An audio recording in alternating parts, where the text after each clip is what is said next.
Now we'll talk about the distribution of minerals. You can see here in this map, minerals are concentrated in particular area. This question has already been asked in boards twice. What are the three major mineral belts of India? So how will you remember this now easily? I'll show you. So I'm taking a pen. Now you see, India has Peninsular Plateau.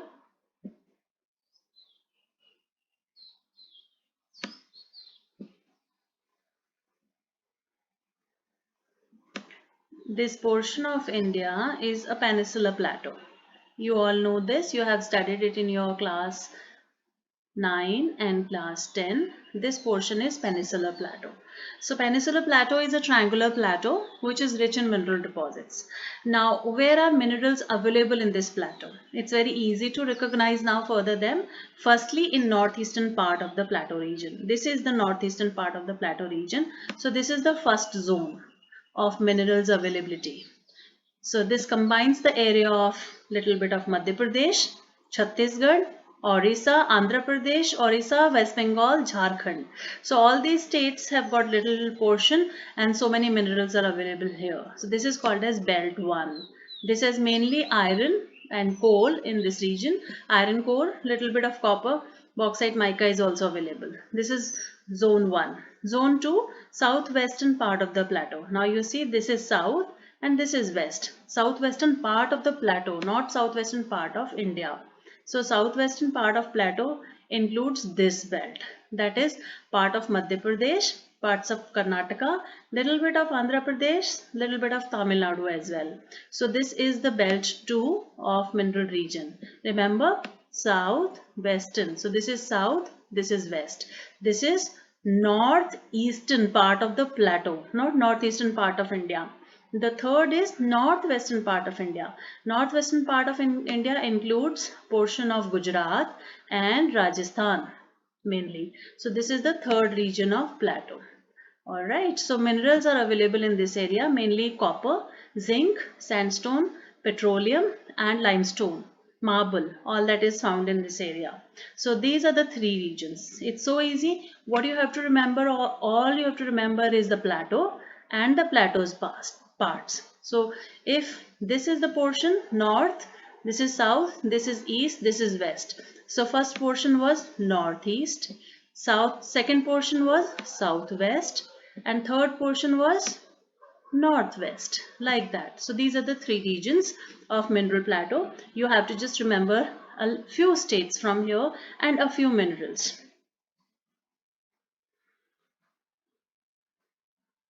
Now we're talking about ferrous minerals.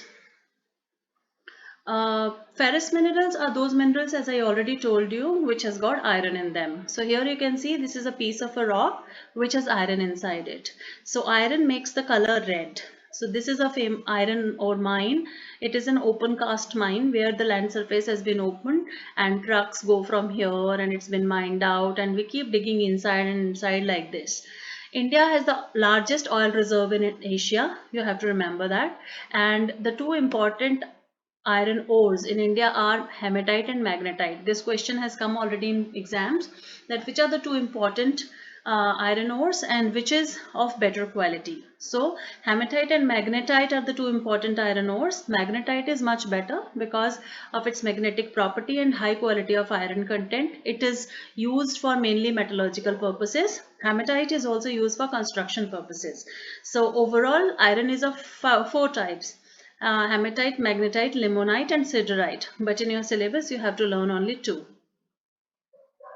So this is one mark question can come from here. Now coming to the distribution. I have come to know that you find it very difficult. I hope this will make it very easy. So distribution of iron ore in India. In most of the minerals you will find Orissa is the state which has maximum minerals. So this is Orissa and lot of minerals are found in the state of Orissa. Okay, so remember the name of the state and also a few mines. Orissa is the largest producer of iron ore in India. Mayurbhanj and Sundargarh are the mines. You can just remember Mayurbhanj here. Then comes Jharkhand. Jharkhand has Singhbhum. which is here. So Jharkhand has Singhbhum mine. This is Jharkhand. So and Singhbhum mine is very famous in this area, and Noamundi is also very famous mine. Now comes Chhattisgarh. In Chhattisgarh we have two mines, Durg and Belaidila. These are the two mines, Durg and Belaidila. Then we have Karnataka. In Karnataka we have Bellary and Kudremukh. The word Kudremukh means face of the horse. Kudre is horse and Mukh is the face. So the mine looks like face of the horse. That's why its name is like this. I'm giving you a reference so that you can easily remember it. In Maharashtra, there is a mine called Ratnagiri. So you can remember that also. So these are the areas. Orissa is the largest producer. Second important metallic mineral is manganese. Manganese is also like iron, very hard, but manganese is little brittle. It's not flexible. So manganese is mixed with iron and to make ferroalloy. You might have seen steel. Your utensils are made up of steel. Plates and spoons and all that, the cutlery is made up of steel. Steel is made when iron is mixed with manganese and goes through oxygen. Then it becomes so flexible. If at all we use iron directly for making something, it will be still, it will catch rust. So you can imagine a nail or a knife made up of iron catches rust so quickly. So generally iron is mixed with manganese. It's mixed with manganese and goes through oxygen, process of oxidation, and steel is made out of it. So manganese is called as a ferroalloy. Here the word ferro means iron and alloy means mixture. So when we mix two things, it is called as alloy. So it's a ferroalloy because it is used with iron. It is used for steel making processes. Again, Orissa is the largest state. You can see here, Sundargarh is the repeated mine. It was in the previous map also, so you can learn it here. There is another famous mine here, which is called as Koraput in Orissa. So Orissa is the leading producer with Sundargarh and Koraput as a mine. Karnataka also is a famous place, and in Karnataka we have Shimoga, Dharwad, Bellary, Chikmagalur. This was also there in iron. It's a repeat. In Maharashtra, Ratnagiri, you will learn in coal, in iron also and in manganese also. So you can learn Ratnagiri as a name here. So these are the manganese producing areas.